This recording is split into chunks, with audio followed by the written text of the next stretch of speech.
Nasa The Hague, Netherlands muli. Ngayon si Vice President Sara Duterte para bisitahin ang amang si dating Pangulong Rodrigo Duterte na nasa kustodiya ng International Criminal Court.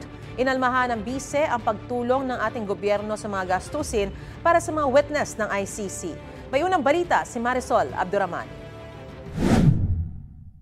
Una, sinasabi nila walang ebidensya pero meron sila ngayong witnesses na kaya naman nila pala bayaran yung pagbabiyahe. Ito ang reaksyon ni Vice President Sara Duterte sa pagtulong ng gobyerno sa gastusin ng mga saksing haharap sa International Criminal Court laban sa amang si dating Pangulong Rodrigo Duterte.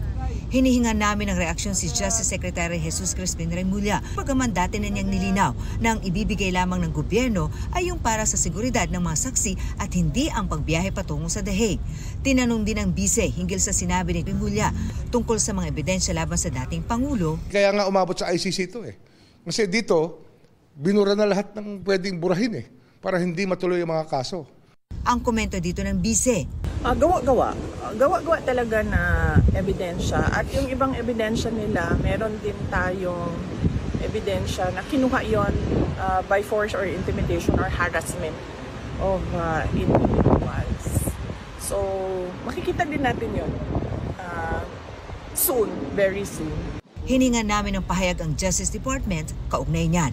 Nasa The Hague muli ang bise para dalawin ang kanyang ama na si dating Pangulong Rodrigo Duterte na hanggang ngayon ay nakakulong pa rin sa ICC. Ayon mismo sa VP, ilang araw siyang mananatili roon.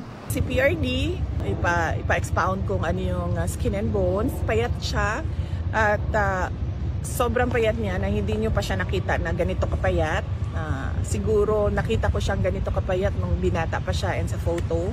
Hinggil naman sa sinabi ni Pangulong Bongbong Marcos na tigilan na ang pamumulitika, sabi ng bise. Siguro tumingin siya sa salamin, no?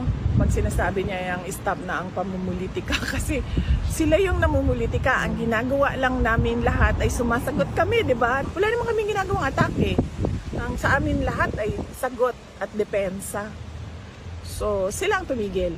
Muling iginiit ng Malacanang na wala silang kinalaman sa impeachment case laban sa bise.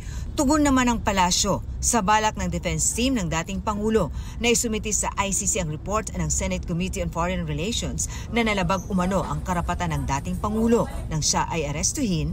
Baka maging negatibo pa po sa kanila. Kung makikita po siguro ang pag-iimbestiga doon at makikita kung paano ito ginawa, siguro hindi naman po bulag ang ICC judges para makita kung ano ba talaga yung maaaring naging katotohanan dito. Ito ang unang balita. Marisol Abduraman para sa GMA Integrated News. Igan, mauna ka sa mga balita, mag-subscribe na sa GMA Integrated News sa YouTube para sa iba't ibang ulat sa ating bansa.